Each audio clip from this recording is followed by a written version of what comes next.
Abra a tua Bíblia comigo no livro de 2 Reis, capítulo 6. 2 Reis, livro de 2 Reis, capítulo de número 6. Eu vou ler a partir do verso 1 e vou ler até o verso 6. Peço a todos que tenham a reverência que a Bíblia merece. A Bíblia, que é a palavra do Senhor, merece de todos nós o respeito, a consideração, merece de todos nós a reverência, por ser a maior autoridade que existe na face da terra. A Bíblia não contém, a Bíblia é a palavra de Deus, e por ser a palavra de Deus, deve ter de nós a plena consideração. Quem está comigo diz um amém forte. Amém. Diz assim a palavra do Senhor, a partir do verso 6, eu vou ler na NVI. Os discípulos dos profetas, aqueles alunos da escola de profetas, disseram a Eliseu: como vês, o lugar onde nós nos reunimos contigo é pequeno demais para nós. Vamos ao rio Jordão, onde cada um de nós poderá cortar um tronco para construirmos ali um lugar de reuniões. Eliseu disse: podem ir. Então um deles perguntou: não gostaria de ir com os teus servos? Sim, respondeu Eliseu, e foi com eles. Foram ao Jordão e começaram a derrubar árvores.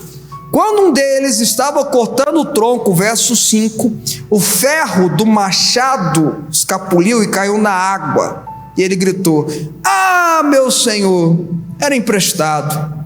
O homem de Deus perguntou: onde caiu? Quando o homem lhe mostrou o lugar, Eliseu cortou um galho e o jogou ali, fazendo o ferro flutuar, e disse: pegue-o. O homem esticou o braço e o pegou. Diga comigo com toda a força que há no teu coração: glória a Deus, pela palavra de Deus. Existia na época dos profetas, descrito em Reis, provavelmente começou com Samuel, mas alcançou o apogeu na era de Eliseu, um lugar em Gigal, que era considerado, em Gigal tinha uma região chamada Naiote, que era considerado a escola de profetas. Era onde homens iam para estudar, para receber do Espírito Santo, para receber de Deus, através do profeta, que era ungido do Senhor, no caso Eliseu aqui. E esses homens chamados na Bíblia de discípulos dos profetas ou filhos dos profetas, certo dia, percebendo que o lugar onde eles estavam se reunindo era pequeno, era um lugar onde não comportavam mais eles, era um lugar com pouco espaço, tomaram uma decisão de engenharia. Disseram: vamos expandir esse lugar, vamos aumentar esse lugar. E aí eles chamam e pedem autorização ao profeta Eliseu para irem ao Rio Jordão, às margens do Rio Jordão, para cortar lenha, árvores, madeira, para expandir esse lugar. A madeira era a forma mais utilizada naquela época como construção, como material de construção. Eu pego esse texto e transporto para o nosso cotidiano, pensando da seguinte forma, que é importante a gente trazer para nós: Deus, o nosso Deus que é infinito, o seu Deus que é tão maravilhoso, que transcende a sua própria criação. Você já parou para pensar? O Deus que criou todo o universo, tudo que existe que há, transcende a sua própria criação, é maior do que a sua própria criação. A Bíblia diz que ele mede o universo com a concha da sua mão, ele dá ordem às estrelas. Esse Deus gigantesco tem para mim, tem para você, tem para nós sempre crescimento, expansão. E a gente conhece, a gente percebe isso até inclusive através da nossa vida, da nossa biologia. A gente começa como um bebê, um neném, a vida é assim, o ser humano é assim. Com o tempo nós vamos crescendo, se tornamos crianças, se tornamos adolescentes, viramos jovens, adultos e depois ficamos com mais tempo de juventude. A vida é assim, ela é cheia de fases. Deus vai dando, vai colocando no nosso coração o chamado da eternidade, a busca de querer crescer. Essa busca faz parte do anseio de Deus na sua vida. Paulo diz, é lógico que é uma carta a Timóteo, portanto é uma carta às pessoas que querem ser levitas, que querem ter função na igreja. Ele diz: aquele que almeja o episcopado, aquele que almeja o lugar de estar à frente do rebanho, excelente coisa almeja. A palavra de Deus diz que nós somos daqueles que sempre andamos para frente, a gente nunca retrocede. A Bíblia diz em Isaías capítulo 45, aquela palavra profética ao povo de Israel que serve para nós: expande a tua tenda, estica as tuas cordas, porque você vai transbordar para a direita e para a esquerda. Veja, Deus tem para nós crescimento, Deus tem para nós expansão, Deus tem para nós ficarmos sempre maiores do que nós somos, em todas as áreas. Se hoje você tem um bom casamento, Deus quer que você tenha o melhor de todos os casamentos. Se o seu casamento não está bom, Ele quer que você se torne bom. Se hoje você é alguém que na sua área é mediano, Deus quer te dar a capacidade, Deus quer te dar as condições e as ferramentas para que através do seu trabalho, para que através do seu esforço, não é milagre, é poder de Deus em você, faça que você se destaque na sua área. Crescimento. Deus tem um propósito, um projeto, um plano de expansão e de crescimento para vocês. Vocês estão entendendo o que eu estou dizendo? Não? Sabe por que eu posso afirmar isso? Sabe por que você pode afirmar isso? Porque você serve a um Deus infinito. Você serve a um Deus infinito. Portanto, não há limites. Paulo diz que nós podemos todas as coisas naquele que vem e nos fortalece. Se o Espírito Santo nos fortalece, os limites quem impõe é Deus. Vocês estão entendendo, irmãos? Os discípulos dos profetas queriam expandir o seu trabalho. Os discípulos dos profetas queriam expandir o seu ministério, a sua missão. Os discípulos dos profetas queriam expandir a escola de profetas. Então eles tomam a decisão. A primeira coisa que eu percebo aqui é que eles reconhecem isso. Eles reconhecem, eles olham, olha, a casa é pequena, o lugar que nós estamos reunindo é pequeno, eu dou conta de ter mais, eu dou conta de crescer, eu quero mais, eu quero crescer, eu quero expandir. Por que nós precisamos reconhecer isso? Preste atenção, irmãos, porque tudo na vida com Deus depende de duas coisas, e essas duas coisas se resumem na palavra fé, mas vêm também através da dependência de Deus. Dependência e fé, dependência e fé. Portanto, eu preciso reconhecer diante de Deus a minha dependência e através da minha fé que eu preciso crescer. Vocês estão entendendo, irmãos? Mesmo que você não tenha força interior, mesmo que você não tenha ânimo interior, mesmo que você não tenha pensamentos nesse sentido, mesmo que você esteja tão abatido e cabisbaixo que não tem nem força de desejar, aí você parte para outro princípio, você parte para outra fase. As suas emoções não querem, os seus sentimentos não querem, mas você não vive pelos seus sentimentos, você não vive pela sua emoção, você vive pelo aquele que você crê. O justo viverá pela fé. Então você precisa reconhecer. O enfermo só consegue ter a cura se ele reconhecer que ele está doente. Você só tem uma restauração no casamento se você reconhecer que você tem um problema no seu casamento e precisa de ajuda. Você só consegue transformar o seu empreendimento, a sua empresa, se você reconhecer que tem uma bagunça lá que precisa ser organizada. Vocês estão entendendo o que eu estou dizendo ou não? Eles reconhecem que precisam crescer, eles reconhecem que eles precisam da expansão, eles reconhecem que eles precisam de intervenção. E nós somos chamados a isso, irmãos, a crescer em conhecimento de Deus, a crescer em sabedoria.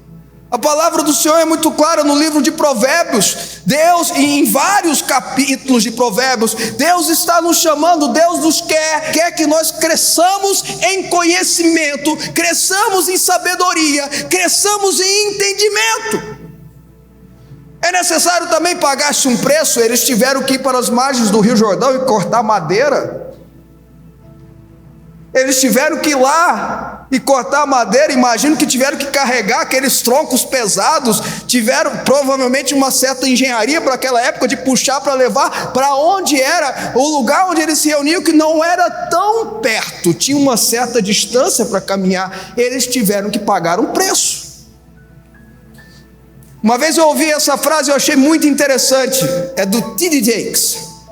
Deus não dá móveis, Deus dá madeira. Ou melhor, Deus dá árvore. Deus não dá nem madeira, Deus dá árvore. Deus não dá cadeira, Deus dá árvore. Deus não dá mesa, Deus dá árvore. Deus não dá móveis planejados, Ele dá árvore. Eu tenho que cortar a árvore e fazer a mesa. Eu tenho que cortar a árvore e fazer a cadeira. Eu tenho que cortar a árvore e fazer o móvel planejado. Vocês estão entendendo o que eu estou falando ou não? Há de se pagar um preço, não tem jeito. Há de se pagar um preço. Eu não estou falando de salvação, pelo amor de Deus. Eu não estou falando de ter aquilo que o Senhor Jesus conquistou na cruz. Não, isso é graça. Isso é pela misericórdia. A salvação vem pela graça. É ato exclusivo de Jesus. Eu estou falando de crescimento. De crescer, até para crescer em Deus, até para crescer no Espírito Santo, até para crescer na Bíblia. Eu preciso pagar um preço de estudo, eu preciso pagar um preço de dedicação, eu preciso pagar um preço de consagração, eu preciso pagar um preço de busca de Deus. Quem está me entendendo, diga amém. E muitas das vezes, irmãos, a gente precisa passar por uma reforma. Ou coisa chata que é reformar uma casa, né, irmãos? Quem já passou por isso sabe, porque a reforma, ela é pior do que a construção, bispo. Porque na construção seus móveis não estão para dentro, a sua roupa não está para dentro, você não está lá dentro. Mas na reforma, seus móveis estão lá, os seus lençóis estão lá, as suas panelas estão lá, você está lá, a sua rinite alérgica está lá. E parece que você limpa e o pó não sai. Dizem por aí que reforma não acaba, se abandona. Eles precisavam de uma reforma. Será que você não está precisando de uma reforma? Por que você está falando isso, bispo Fábio? Porque a reforma é aquela que vem e destrói aquilo que não está encaixando lá dentro mais. A reforma é aquela que tira aquele entulho que está atrapalhando do ar entrar, do vento passar. A reforma é aquilo que tira aquilo que está impedindo você de ter uma iluminação melhor dentro de casa. A reforma é aquela que você faz para expandir um lugar. Sabe, irmãos, muitos de nós precisamos de reforma no nosso coração, de reforma nas nossas emoções, de reforma na nossa mente, de tirar entulhos, de tirar entulhos da alma, de tirar entulhos da mente. O pecado traz entulhos na mente, o pecado traz entulho no coração, o pecado traz entulho na emoção. Eu e você precisamos passar por reformas para tirar esses entulhos. Quem está comigo, diga amém. Outra coisa que eu percebo nesse texto, irmão, é que eles insistem para Eliseu ir. Eliseu, nós vamos cortar a árvore. Pode ir. Não, Eliseu, queríamos que você vá com a gente. A história de Eliseu é extraordinária. Pesquisar sobre a vida de Eliseu é algo fantástico. Não é à toa que o nome Eliseu tem o mesmo significado de Josué, que tem o mesmo significado de Yeshua, que quer dizer Deus é a minha salvação. Mas estudar Eliseu é fantástico. A Bíblia diz que esse que é o profeta que mais fez milagres no Antigo Testamento, o profeta que mais fez milagres no Antigo Testamento morreu de uma doença. Já começa daí. E dá a entender que essa doença fazia ele ficar deitado no final da vida dele. Não sei se talvez queriam levar ele para dar um ânimo para ele, não sei, porque insistiram, vamos com a gente, Eliseu, fica aí na casa, não, vamos lá, vamos arejar um pouquinho. E Eliseu toma a decisão de ir. Sabe, irmãos, a expansão que nós precisamos fazer na vida da gente não é uma expansão qualquer, não é um planejamento próprio. O crescimento da nossa vida tem que ser um crescimento com a direção certa, com a direção de Deus. Eliseu tem uma representação da direção de Deus. Eu e você precisamos ter, senão nós não vamos crescer da forma correta, senão nós vamos inchar, não vai ser crescimento. Vocês estão entendendo ou não, irmãos? Crescimento tem que ter na base da direção do Senhor, o Senhor que tem que dar a direção. Por isso que Paulo fala que ele plantou, que Apolo regou, mas é Deus que traz o crescimento. O crescimento correto vem de Deus. Eliseu, você tem que ir com a gente, você tem que dar a direção para nós. E nós vamos do Rio Jordão, e o Rio Jordão tem uma simbologia maravilhosa. O Rio Jordão aparece mais de 50 mil vezes na Bíblia. O Rio Jordão é o rio principal de Israel. O Rio Jordão é onde Josué passou com o povo para entrar em Canaã e conquistar, e toda aquela passagem bíblica tem a ver com o plano da salvação. Rio Jordão é onde Jesus se batizou. Hoje o Rio Jordão é muito menor do que era naquela época tinha muito mais líquido, não é líquido que fala, tinha muito mais, quem entende aí, meu irmão? Tinha mais litros, metros cúbicos, pronto, ok, obrigado, irmãos. Tinha mais água, tinha muito mais água. E o Jordão é extraordinário, porque ele começa no monte, presta atenção, irmão, ele começa no Monte Hermon, onde o salmista diz que ali a bênção do Senhor vem e derrete. Ali estão os mananciais do Rio Jordão, e ele atravessa todo o estado de Israel, todo o país de Israel. Começa no norte e vai até o sul. E ele vai descendo, ele passa onde é o Mar da Galileia, e o Mar da Galileia na verdade é uma represa natural, é um grande lago. Quem abastece o Mar da Galileia é o Rio Jordão, e ele vai descendo até o lugar mais baixo da face da terra. Ele desce até o lugar mais baixo da face da terra, que é o Mar Morto, que tem um acidente geográfico, geológico, que faz lá ter o lugar onde tem a maior densidade de sal do mundo. Não há vida no Mar Morto. No Rio Jordão todo tem vida. Quando chega no Mar Morto não tem mais vida. O sal lá é tão absurdo. Quem já foi lá sabe que você flutua. É incrível isso. E é onde Josué atravessa com o povo para entrar em Canaã. E a Bíblia diz que isso é uma representação do batismo. É onde Jesus se batiza para ensinar. É no Rio Jordão. Por quê, irmãos? Preste muita atenção à simbologia do Rio Jordão. Eles vão no Rio Jordão pegar madeira, porque é no Rio Jordão que desce a água do Monte Hermon, que passa por nós com o batismo. É uma representação, passa por nós, tira toda a impureza, tira toda a maldição, tira todo o pecado e joga no Mar Morto, joga no mar do esquecimento, joga no mar onde não há vida. Ou seja, o meu pecado, a minha dependência do erro e da falha é lavada pelo batismo e é jogada no mar do esquecimento, aonde não há vida, onde Deus não se lembra, onde Deus se esquece, onde fica lá jogado no Mar Morto. É onde eles vão cortar, é onde você precisa crescer. O crescimento vem nisso, nesse encontro com Deus, nessa experiência com Deus, nesse sobrenatural de Deus. O crescimento é ali onde Eliseu indicou. Mas aconteceu algo, um deles estava cortando, eu já estou terminando, e escapuliu o machado, caiu na água. E ele deu um grito: ah, Senhor! Era emprestado. Os dons, a capacidade, a unção, é tudo emprestado. Tudo pertence a Deus. Eu e você precisamos reconhecer que a capacidade que nós temos, o talento que nós temos, a unção que nós temos, os dons que vêm de cima, os dons que vêm do alto, o que nós fazemos é Deus que nos empresta.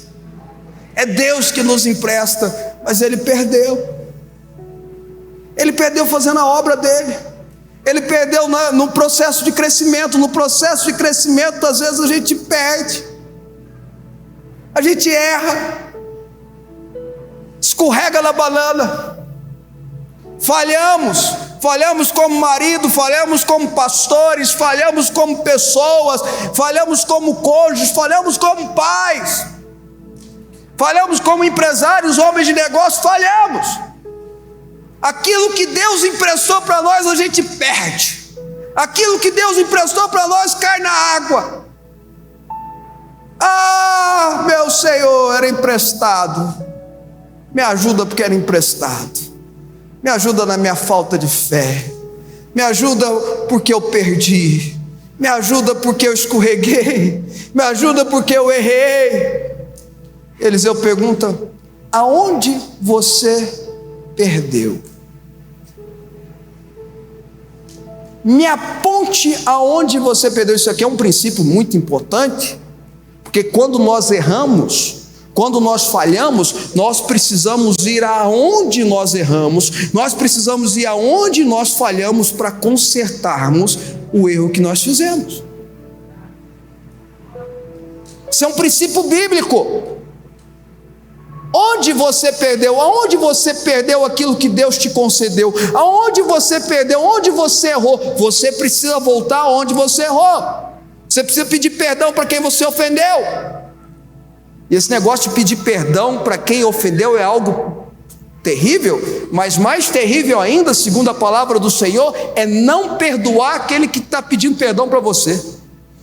Porque a Bíblia é muito clara: a gente é perdoado segundo a forma que nós perdoamos. Sabe aquela pessoa que você não quer perdoar de jeito nenhum? Perdoa ela hoje, porque da medida que você mede, você será medido.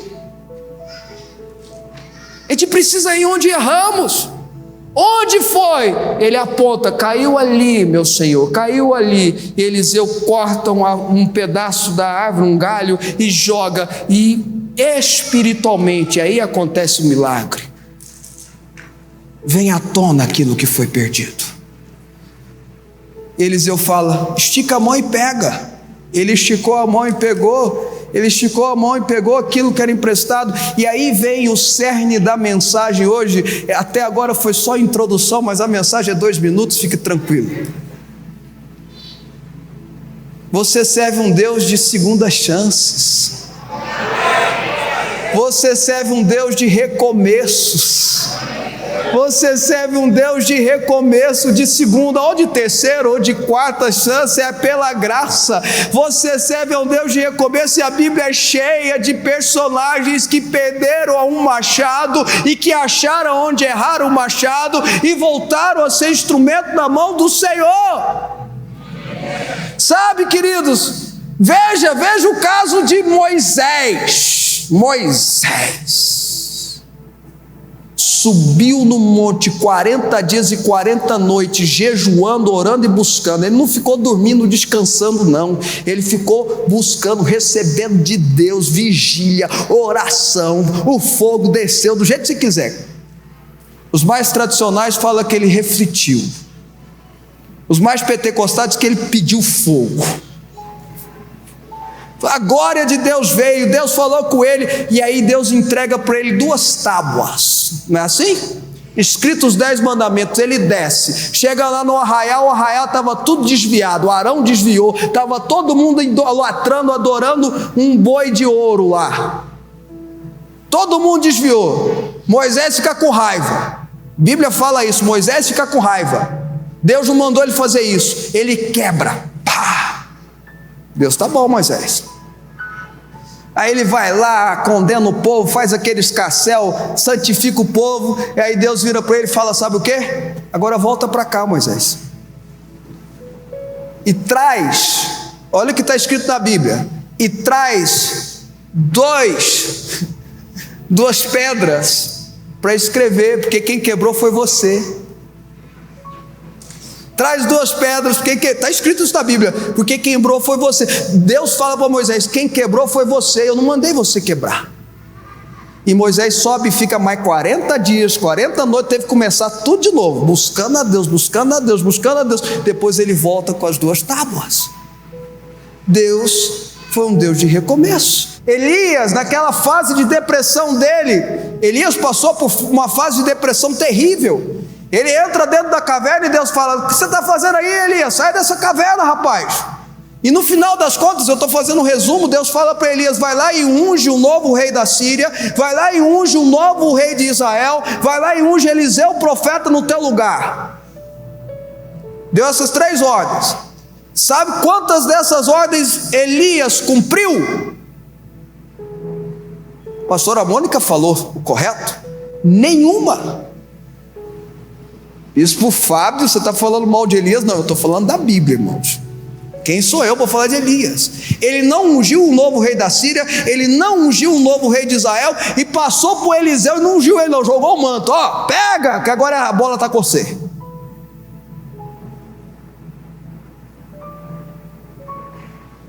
E alguém vai falar assim: poxa, mas Elias não tinha que fazer isso não? Como é que Elias fez isso com Deus? Interessante é que, mesmo não tendo feito, quem ungiu o novo rei da Síria foi Eliseu, quem ungiu o novo rei de Israel foi Eliseu, só para deixar isso claro. Mesmo Elias não tendo obedecido, escuta, Deus foi fiel com ele.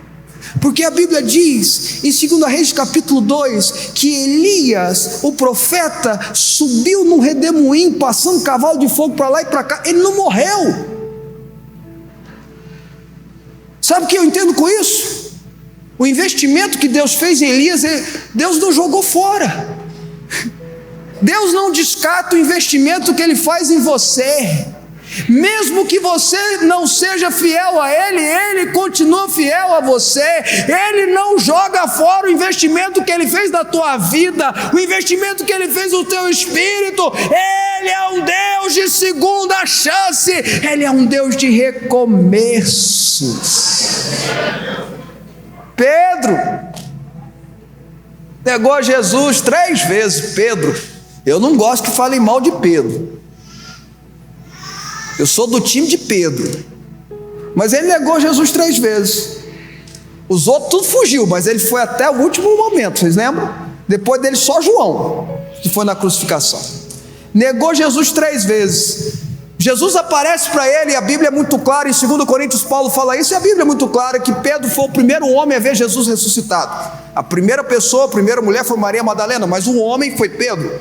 A Bíblia não fala qual foi a conversa de Jesus com Pedro nesse momento, mas diz que Pedro viu ele a primeira vez. Um determinado momento antes de completar os 40 dias, a Bíblia dá a entender que Pedro chuta o pau da barraca, irmãos. Porque Pedro vira para os outros discípulos e fala: vou pescar. Vou pescar. E ele entra no mar da Galileia e vai pescar, e passa a noite toda, não pesca. Vocês conhecem a história. Jesus aparece para ele ressuscitado e diz: joga a rede no lugar onde as águas são mais fundas. Ele pesca mais de 200 peixes e tudo mais. Quando ele senta para comer com Jesus, com João, com os demais discípulos, a liderança de Pedro era fantástica. Além de Pedro, 6 discípulos seguiram Pedro para pescar. Jesus fala para ele 3 vezes: você me ama, Pedro? E Pedro responde: sim, eu te amo. Então apacenta as minhas ovelhas, tenha a primazia, apacenta as minhas ovelhas. Por que eu estou falando isso, irmãos? Porque quando Jesus aparece para Pedro a 2ª vez, a primeira foi se apresentando, a segunda que ele faz a pesca maravilhosa, que ele termina a pesca, Jesus fala para Pedro: doravante, ou seja, a partir de agora você vai ser pescador de homens. Esquece peixe, esquece peixe. Você não vai pescar peixe nunca mais na tua vida. Doravante tu vai ser pescador de homens. Pedro só pôde pescar uma vez, que Jesus mandou ele pescar e tinha 2 moedinhas na boca do peixe, mais nada. E Pedro resolveu voltar, porque ele estava cansado, ele estava fatigado, ele estava sofrendo, ele estava decepcionado com ele mesmo. Quantos de nós já nos decepcionamos com nós mesmos? Eu várias vezes. Eu estou terminando, tá, irmãos? É verdade agora. Jesus fala para ele: apacenta as minhas ovelhas, apacenta os meus cordeirinhos. E na 3ª vez Jesus emenda: segue-me. A partir daquele momento Pedro nunca mais voltou a pescar. Deus deu a ele uma segunda chance. Deus deu a ele um recomeço. A palavra de Deus para você hoje é: o seu Deus é Deus de recomeço. O seu Deus é um Deus de segunda, de terceira chance, de quarta chance. O seu Deus é um Deus de recomeço. Basta você crer nele, basta você saber que ele é Deus que quer fazer você crescer, basta você ter esse entendimento. Ele é um Deus de recomeço.